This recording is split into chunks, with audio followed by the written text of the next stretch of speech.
Hey everyone, my name is Penny Zanker, and it's time to reset. This podcast goes beyond just navigating change.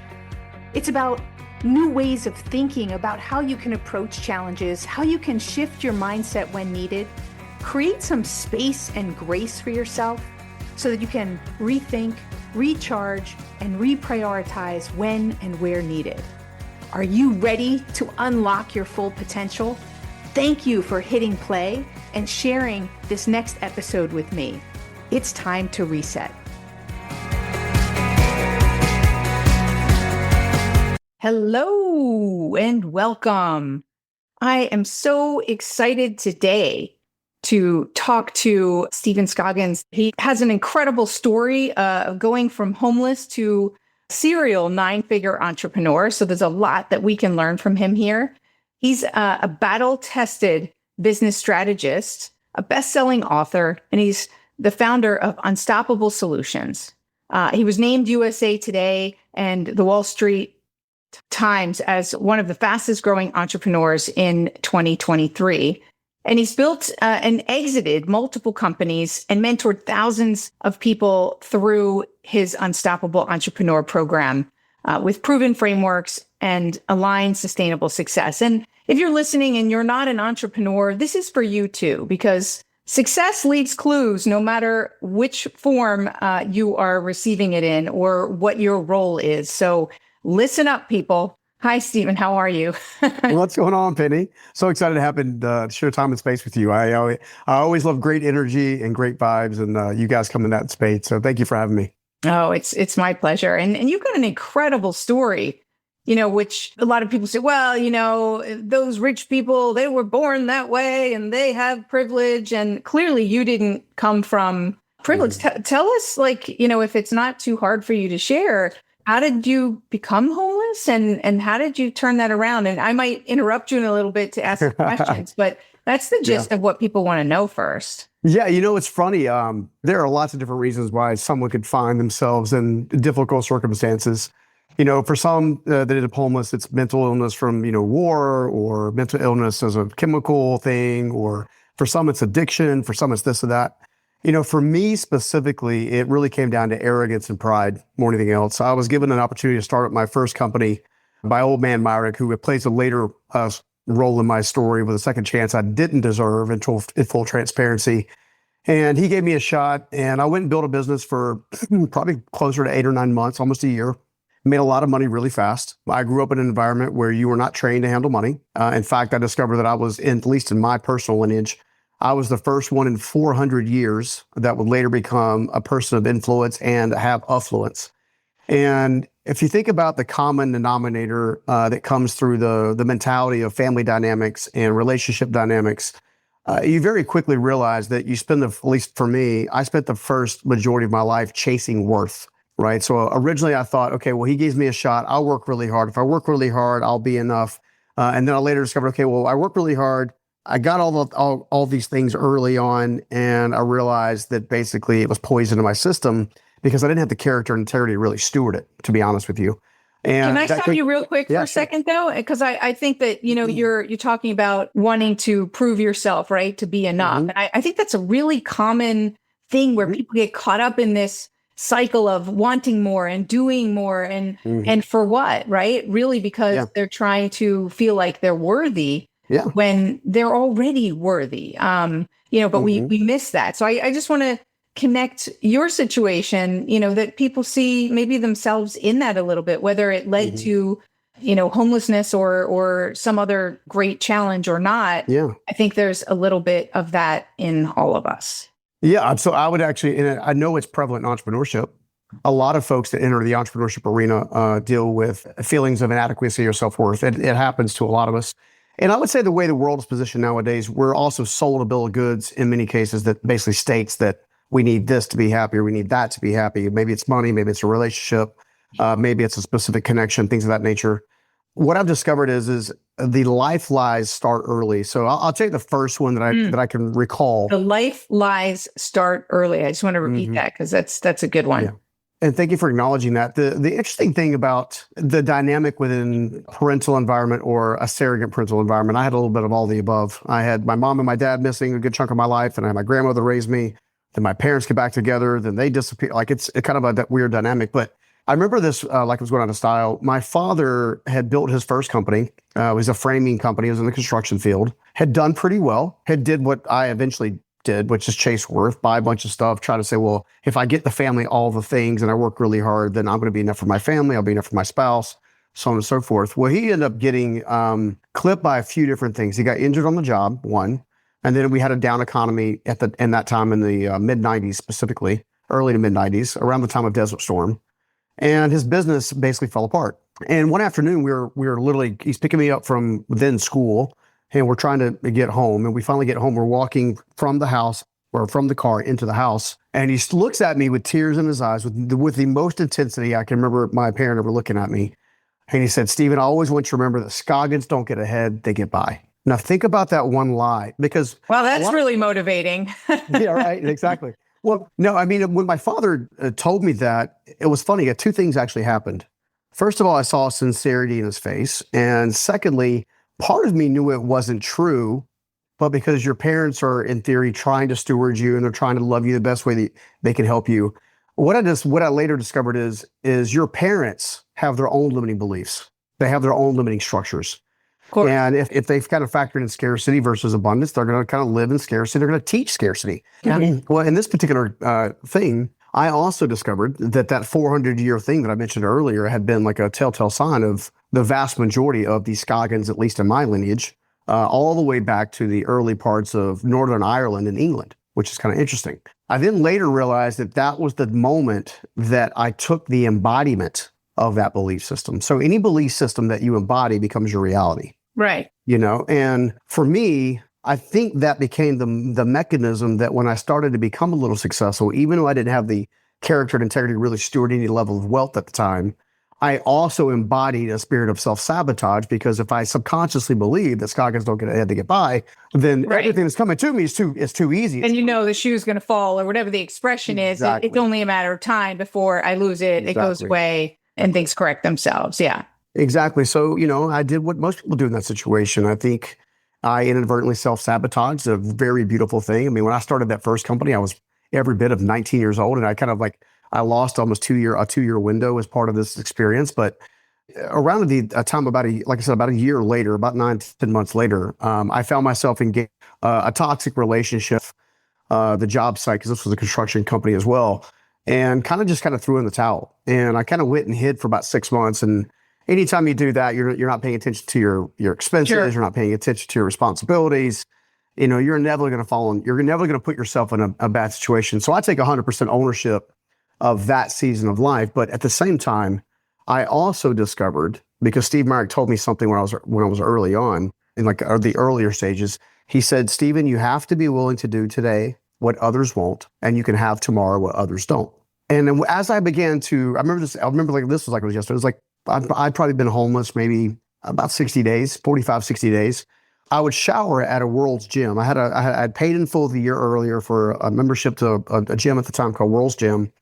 And I would go in and I would shower and obviously just kind of get cleaned up. And I remember just locking eyes like you see something in a movie. I'm like, dude, what the hell are you doing? Like, seriously, like, what are you doing? You have this moment you're seeing yourself in the mirror and you're like, who the hell is that? Like, you know, yeah. I think we all had that moment, right? Yeah. So let me ask you, I talk about reset moments. Mm-hmm. I talk about the big ones, like where we recognize we've hit rock bottom or something crazy's happened and we turn around, or even every single day just to reset our mindset. But was this sort of that reset moment that turned you around? It was the catalyst of the reset moment. I would say the actual reset moment came with me finding my faith, which is literally a long story, and I would take up the entire show. But just say that the elements finding your faith is good enough. We get where that goes for now. Yeah. So finding your faith, discovering kind of your spiritual self in alignment with your physical self is super important. But I would say that at that time, that moment was a catalyst moment. And then the next time I got to see Steve, I just knew I didn't want to let him down. So those two together, I don't want to let you down ever again, because you're giving me a second chance. I didn't deserve the first one.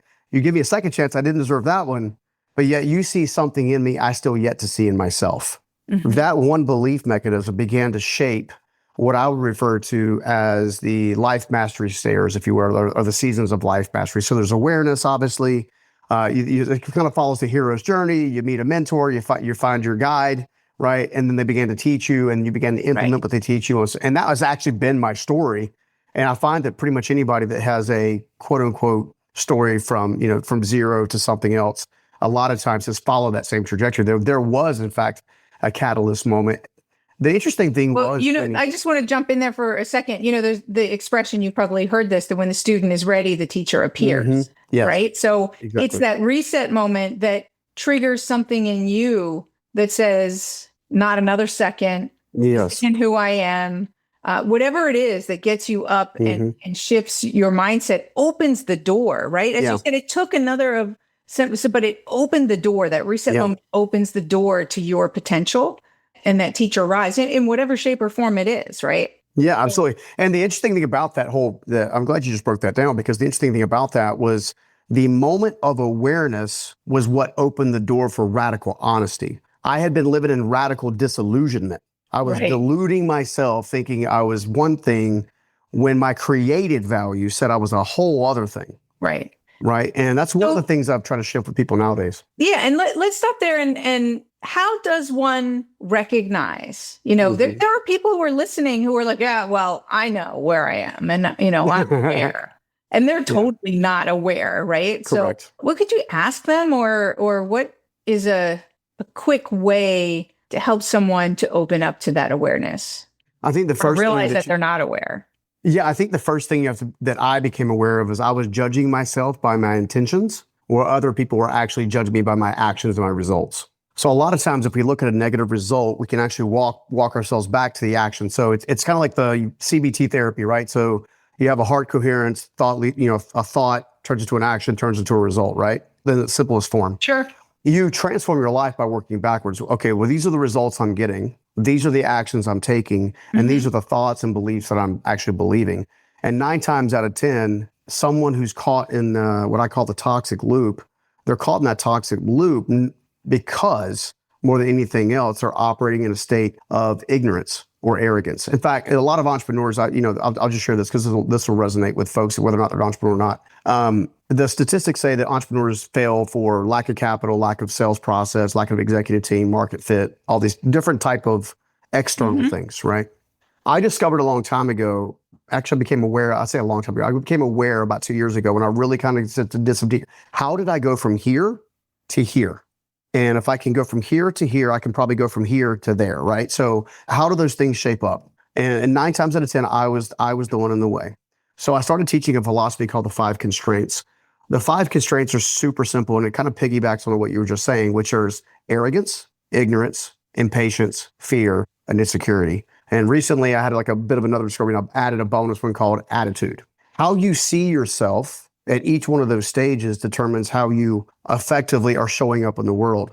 You see, in an arrogant state, it's easy to say, well, I know me better than anybody else. The problem is you really don't. Everyone who's looking at you from the outside in can see you from a completely different perspective than you see yourself. Like, again, they're looking at you from actions and results. You're typically looking at yourself from your intentions, your fear, and your insecurities, right? You're either positioning yourself as a self-sabotaging person, a victimized person. And I'm not throwing any shade. I've been all of these people and then some. Sure. The trick is to be radically honest and just say, one, am I getting the result that I want? Yes or no? Okay. If you're not, okay, great. If I'm not getting the result that I want, one result that I can look at that I would want differently, and what actions led to that result. And then you can walk your way into the belief systems. And once you bring the subconscious conscious, now you can do some work. Absolutely. And at the end of the day, I believe that mindset shift became the epitome of why I was able to go from homelessness to building and scaling companies. Mindset is everything and anything, right? You mentioned all of those external things that a company would go down, but it also is mindset, right? Is where they're driven by the mindset. What are they believing is possible and not possible, and are they focused on the right things? So exactly, it's totally, we're looking, as you said, in that case, we're looking at the result, but not all the things that actually led to those results. So we need to look at what are the drivers of our results. Exactly. And I'm in line with you in that, right? Is Mhm. we can make some false assumptions and go down wrong directions if we're simply looking at the results without uncovering how we got there. Absolutely. Well, the other tricky part is okay, a lot of us, I would say, I mean, this was one of the struggles that I had. It was like, okay, I've now realized I don't see myself with a complete picture and completely. However, if I was to go to my parents at the time and say, hey guys, how can I be doing something different? How am I not showing up in the world? They wouldn't be able to give me great advice. So part of understanding how to see yourself better is honestly doing the internal work first.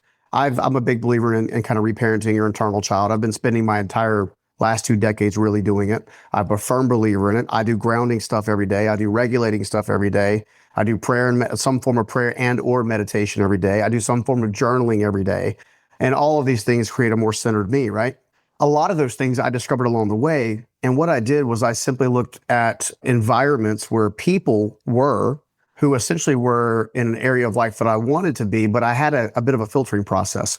I filtered them through their character. Okay, because I want to show up in character. I want to have integrity. I want to be honest. I want to be trustworthy. I want to be loyal. So I didn't copy business leaders that were disloyal or untrustworthy or somehow use somebody else to step on somebody else, right? I knew I wanted to be a great relational partner. So I began looking at people with very successful relationships and marriages, which obviously you don't figure out a lot of times until after you've had some relationships that probably you could have shown up better, right? You start pulling the thread piece by piece, and ultimately you end up discovering that in order to get a different mindset shift, you really got 4 options, right? They call them the matrix, the mentorship matrix, if you will. You've got an aspirational mentor. So nowadays there are wonderful human beings that follow your show, watch, who you interview, listen to your message and say, okay, that makes sense. So they're aspiring in many cases to be you or be like many of your guests. Okay. Well, then you got the peer-to-peer mentor. That's like you and I having a coffee. He's like, hey, I've got this going on. I know you went through this. What do you think about this? But there's a bit of a synergy, a ping pong back and forth, right?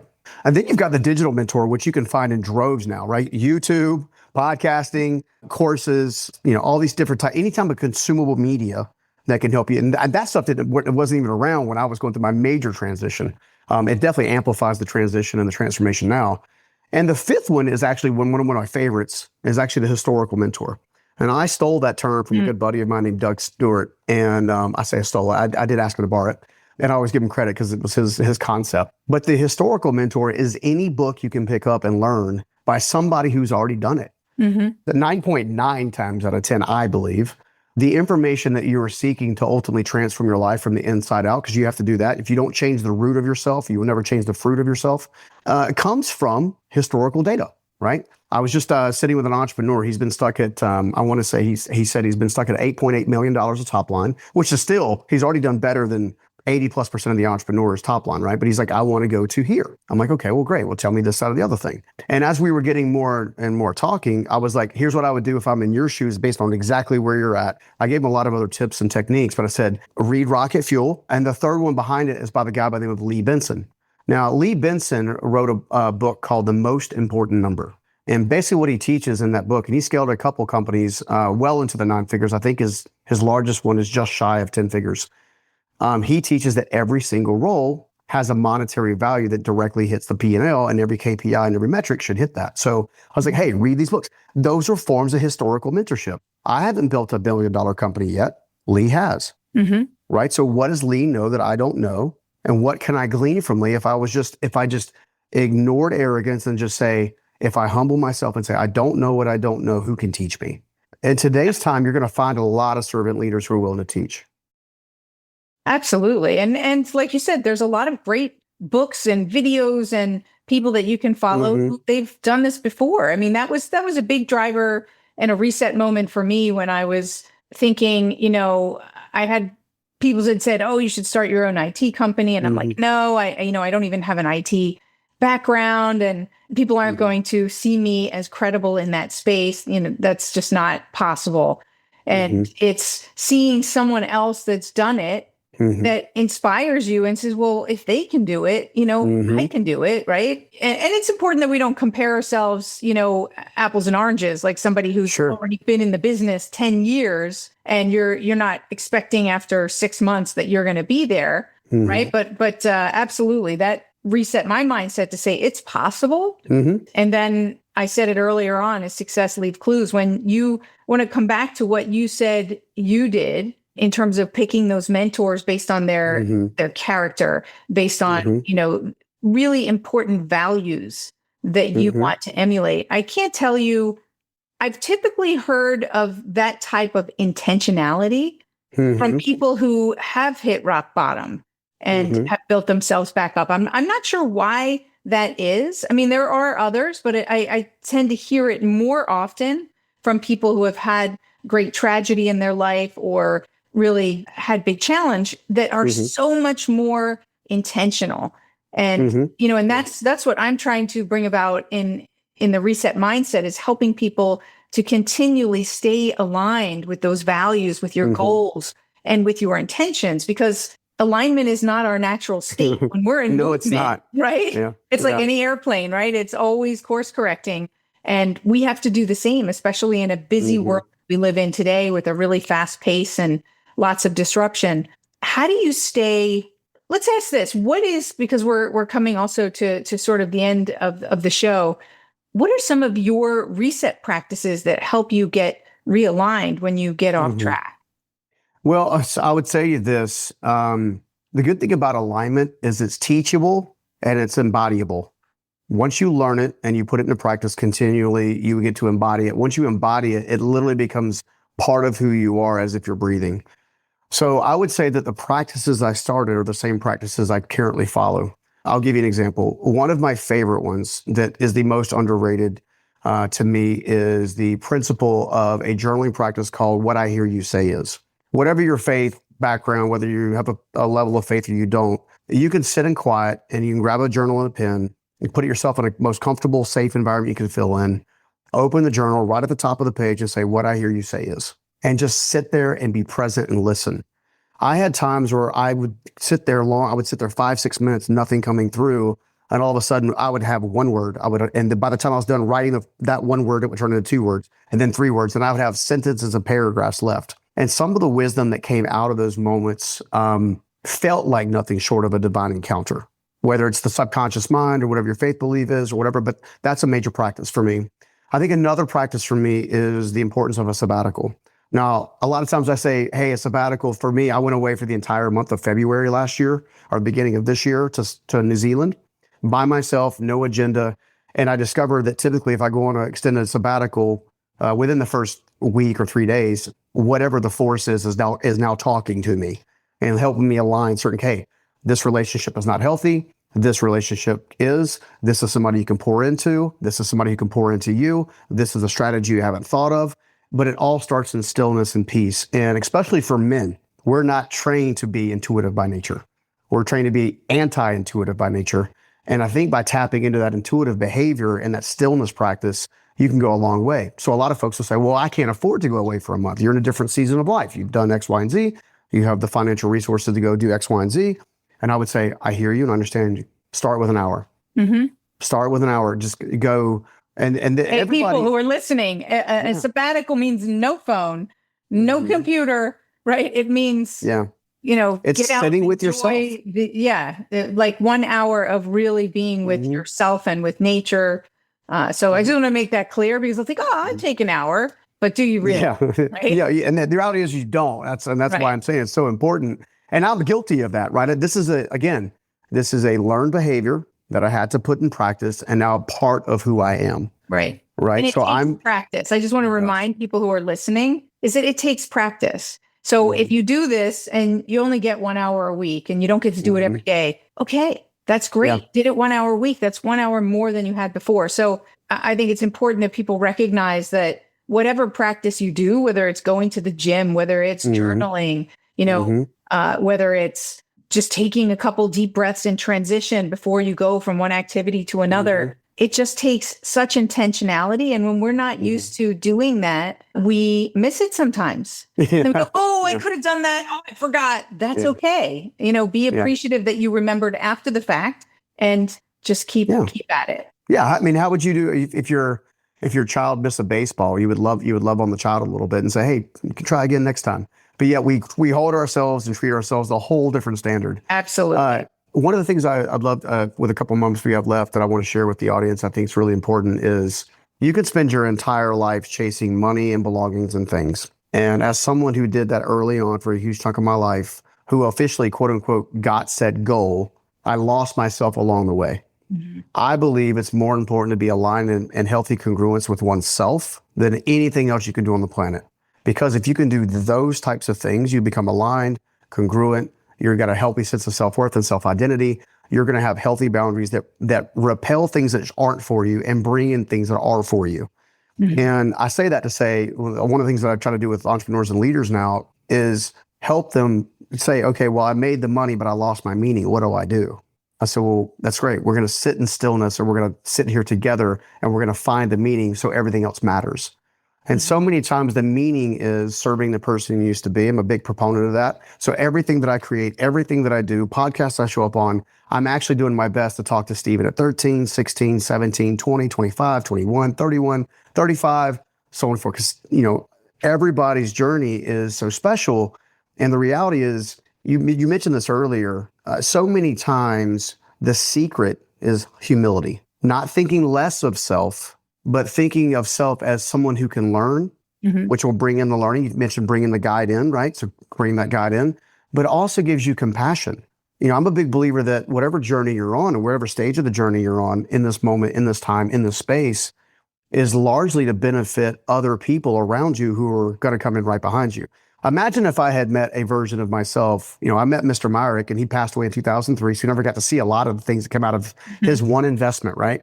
Right.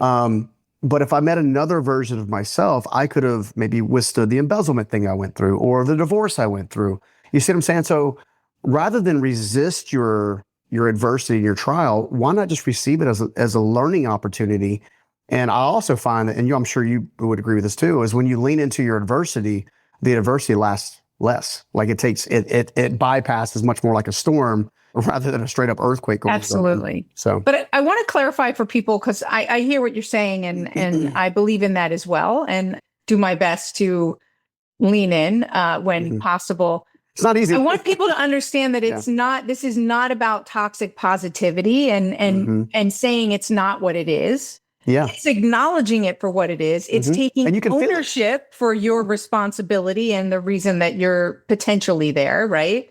But it's also understanding that there's a lesson that's going to come out of this, mm-hmm. and that you are going to be better for it afterwards, as painful mm-hmm. as it is, to kind of like go with the wave mm-hmm. as opposed to swim against it. Yeah. I mean, one of my favorite authors is Viktor Frankl, Man's Search for Meaning.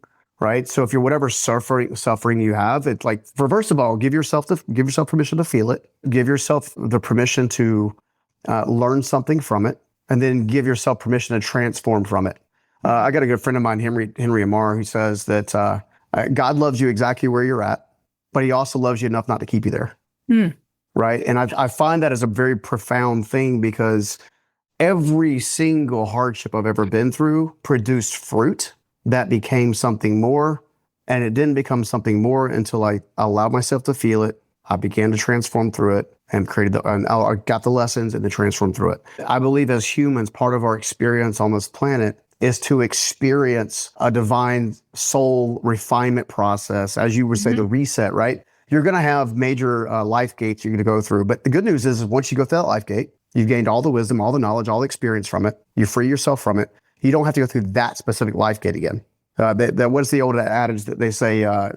You only get to retake the test that you fail, right? So if you actually go ahead and like lean right. into it, get the lessons from it, you don't have to take that test again, and you grow from it, and you become more valuable to the human race because of it. And it creates more meaning in your life. Mm-hmm. Let's face it. If you only succeeded and succeeded, you wouldn't really learn as much, because we do learn from our missteps, and it does add more meaning to our lives. Absolutely. In the long run. Yeah, absolutely. And again, I it's one thing to say all of this. What I'm trying to help people understand when some of these messages, and I know you believe in a lot of it too, and we share that in commonality, is so much of it is a choice. Mm-hmm. Let's say that you're sitting in your seat right now, watching or listening, and right this very second, you're like, but you don't understand. I'm going through a divorce. My business is falling apart. My kids won't talk to me. Like, how am I supposed to learn anything from that? My Right. first, Or they might be saying, I don't have a choice. I'm yeah, stuck in this dead end job and I have a yeah, family I need to take care of. hmm And I hate it every day that I wake up and go there. hmm Or, something awful happened, hmm yeah, in and around them that wasn't maybe some car accident or something that wasn't their hmm fault. Right. yep, And now they're affected by it. So yeah, it's true that there are yeah. people who are saying that and say that's that you say it's about hmm choice. So what do you say Yeah. to that? Oh, it's very simple. When it comes down to that, it's one of those things where, going back to Viktor Frankl, it's the attitude in which you approach it, right? So you can either show up with adversity and say, on all of those facts, all those things may factually be true, right? I was at one time homeless. I was at one time a divorcee. Like, I was at one time. Mm-hmm. The switch was, as I realized that that was a season and not a permanent residence, for Right. one. I chose not to wear the label that was associated with that season. And then I chose how I showed up. They've already proven in scientific records that the human heart itself gives off an energetic frequency upwards of 6 feet off the body. Okay. That same energetic frequency, if it's in fear, despair, hardship, if you stay in that frequency, the soul resonance vibrates off the body, I think about a quarter of an inch. But if you can find your way to authenticity, love, and acceptance, which is all that is a shift in attitude and perspective. Doesn't change the circumstances, doesn't change the action.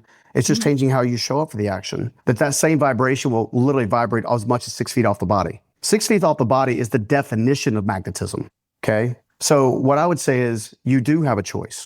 You may not have a choice over the circumstances or the actions or that key relationship, but you have a choice over how you show up. And if you stay in blame, shame, and condemnation, and hurt and sadness and despair, it will become your identity. If it becomes your identity, then you don't get to move forward in life at all. However, if you can not see it as an identity and see it as a season, and instead look at it from a place of love and transformation and knowing that a greater day is ahead, then all of a sudden you reframe the attitude. That one simple reframe, and I've seen it, it's been proven, I don't know how many times in different faiths and different science backgrounds. This is truth. It's like, so you always have a choice. You have a choice on how you show up. You cannot choose the environment. You don't always get to choose your relationships or the other side or what people think or how the boss treats you or the business failure, like all these different types of things.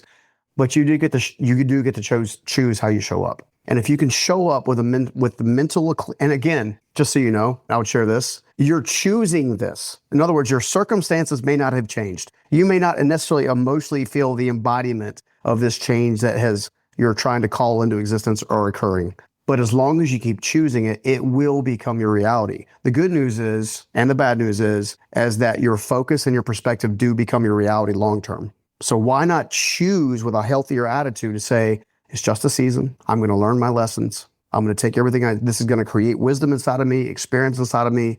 And next year, next month, next week, we better. And start inching your way out. Look, I didn't go from homelessness to over here overnight.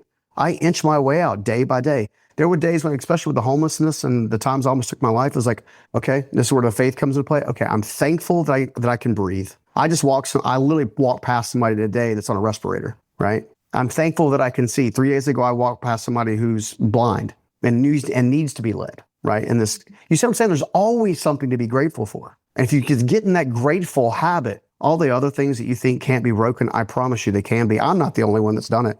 I'm one of millions that have just used the perspective of a healthy attitude and a decision of showing regardless of what happens in the world, I'm going to show up this way, and define what this way means to you. It comes back also to, you said how much character was important to you, right? And we can choose just by you setting your identity and what that character is going to be part of how you define how you're showing up. That's right.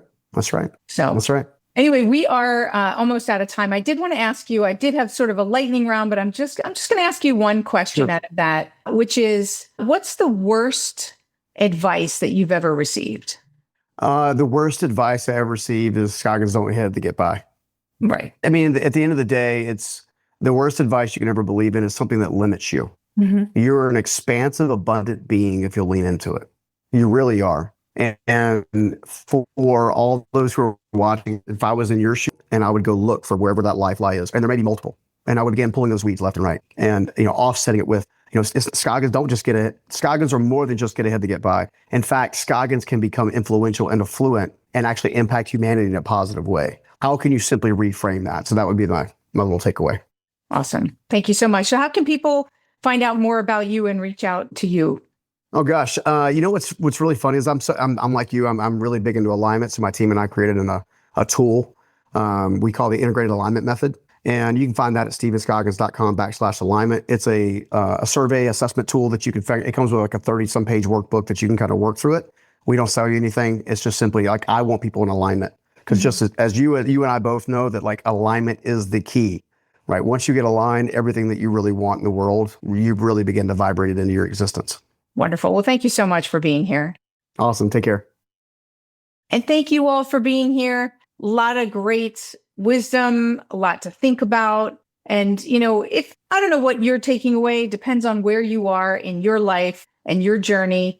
But there's one thing, for sure, there's one thing that could be your reset moment to have you be that much more intentional, that much more clear about the choices that you're making and how you're showing up and what you want to create for yourself. So whatever it is, make this a reset moment. Take a few minutes of silence after this session and just see what comes in. What's the question? What I hear you say. So just let it be open to what you hear being said, what your intuition, what God, whatever way it's coming to you, just give yourself some space to let it come to you. Thank you so much. My name is Penny Zanker. It's time to reset. Hey, thank you for spending this time with me. It really means a lot. If you're feeling a little off, distracted, overwhelmed, stuck, or just out of sync, remember that's your signal to reset. And that's all it takes, just recognizing one reset moment at a time. So stay tuned for more tips, tools, tricks, stories, strategies, all here on Time to Reset. We'll see you in the next episode.